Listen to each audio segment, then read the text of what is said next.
Bismillahirrahmanirrahim. Bismillahirrahmanirrahim. Assalamualaikum warahmatullahi wabarakatuh. Allahumma sholli ala sayyidina Muhammad wa ala ali sayyidina Muhammad. Sahabat beriman yang dirahmati Allah dimanapun Anda berada, bagaimana kabar Anda? Besar harapan saya, semoga kita semua selalu dalam lindungan Allah, selalu dalam ketaatan, sehat dan bahagia.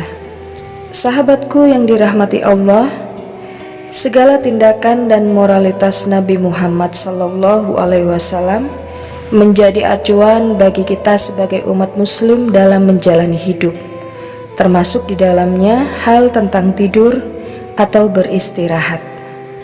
Rasulullah SAW juga telah memberikan contoh kepada umatnya dalam hal tidur. Dan sebagaimana dijelaskan para ahli, tidur merupakan proses fisiologi normal yang bersifat aktif, teratur dan berulang. Tidur menjadi aktivitas yang mempengaruhi kesehatan seseorang. Dengan tidur yang cukup dan benar, berbagai fungsi tubuh hingga otak dipulihkan. Sebagaimana dijelaskan juga dalam surat An-Naba ayat 9-11 yang artinya, dan kami menjadikan tidurmu untuk istirahat, dan kami menjadikan malam sebagai pakaian, dan kami menjadikan siang untuk mencari penghidupan. Ayat tersebut menjelaskan bahwa diketahui dalam ayat di atas bahwa Allah Subhanahu wa Ta'ala menjadikan gelapnya malam sebagai penutup laksana pakaian dan menjadikan tidur laksana kematian, menghentikan pergerakan dan memberikan kenyamanan.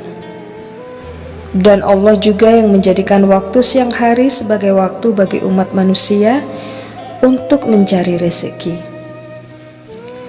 Agama Islam sendiri juga menganjurkan waktu terbaik untuk tidur. Hal tersebut disampaikan oleh Rasulullah SAW dalam hadisnya. Disebutkan dua waktu terbaik untuk tidur adalah di waktu zuhur dan di waktu setelah isya. Dalam buku Hidup Bersama Rasulullah Muhammad SAW yang ditulis oleh Daeng Najah, dijelaskan bahwa Rasulullah biasa tidur pada awal malam dan bangun di sepertiga malam terakhir untuk melaksanakan sholat tahajud. Hal ini juga dijelaskan dalam hadis yang diriwayatkan oleh Aisyah radhiyallahu an. Ia berkata, Rasulullah SAW tidur pada awal malam dan bangun pada penghujung malam. Lalu beliau melakukan sholat. Rasulullah mulai tidur setelah sholat isya sekitar pukul 19.45 sampai 20.00. Rasulullah SAW tidur di awal malam agar dapat bangun lebih pagi untuk melaksanakan sholat tahajud. Dijelaskan pula Rasulullah memberi contoh kepada umatnya agar tidak tidur sebelum waktu isya sehingga tidak meninggalkan ibadah wajib. Pernyataan ini juga berdasarkan hadis yang diriwayatkan dari Abu Barzah. Ia berkata bahwa Nabi Muhammad SAW tidak suka tidur sebelum sholat isya dan berbincang-bincang setelahnya. Hadis riwayat Bukhari dan Muslim. Sedangkan di buku lainnya, Etika Tidur Nabi karya Muhammad Hasan Yusuf, disebutkan bahwa tidur setelah isya itu hukumnya makruh. Sebab seringkali orang yang tidur sebelum isya membuatnya lalai dari melaksanakan sholat.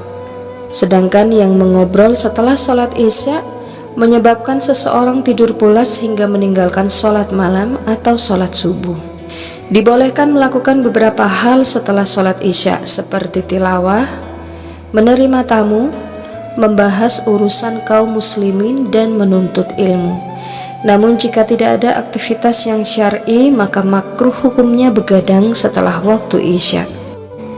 Jika tadi kita membahas tentang waktu yang dianjurkan untuk tidur, sekarang kita membahas tentang waktu yang dilarang untuk tidur. Dan ternyata Rasulullah SAW juga telah memberi rincian tentang waktu-waktu yang dilarang untuk tidur. Dalam buku Kita Hidup Hanya 3 Hari, kumpulan nasihat dan kalam hikmah sepanjang tahun, ada beberapa waktu tidur yang dilarang Rasulullah Shallallahu Alaihi Wasallam. Yang pertama, tidur di waktu pagi. Tidur di waktu pagi akan mewariskan kemiskinan, sebab waktu pagi merupakan waktu yang diberkahi Allah Subhanahu wa Ta'ala. Nabi bersabda, "Ya Allah, berkahilah bagi umatku pada pagi harinya." Hadis riwayat Abu Daud. Yang kedua, tidur sebelum sholat Isya. Tidur sebelum masuk waktu Isya juga dilarang, sebab akan menghalangi seseorang dari memperoleh pahala besar sholat Isya berjamaah, yang setara dengan pahala sholat malam selama setengah malam. Dan waktu yang ketiga ialah tidur setelah makan. Rasulullah juga melarang umatnya untuk tidur setelah makan, sebagaimana dijelaskan Ibnu Qayyim bahwa seseorang disarankan untuk berjalan setelah makan, karena tidur setelah makan dapat menyebabkan penyakit dan memicu obesitas. Yang keempat, tidur sepanjang hari. Dan waktu tidur yang terakhir ialah tidur setelah asar. Tidur setelah asar juga sebaiknya dihindari karena dianggap berbahaya. Ulama salaf mengatakan, siapa yang tidur setelah asar, ia telah merusak akalnya. Maka jangan salahkan siapapun selain dirinya sendiri. Demikian penjelasan tentang waktu tidur menurut Islam. Semoga bermanfaat. Barakallahu fikum. Assalamualaikum warahmatullahi wabarakatuh.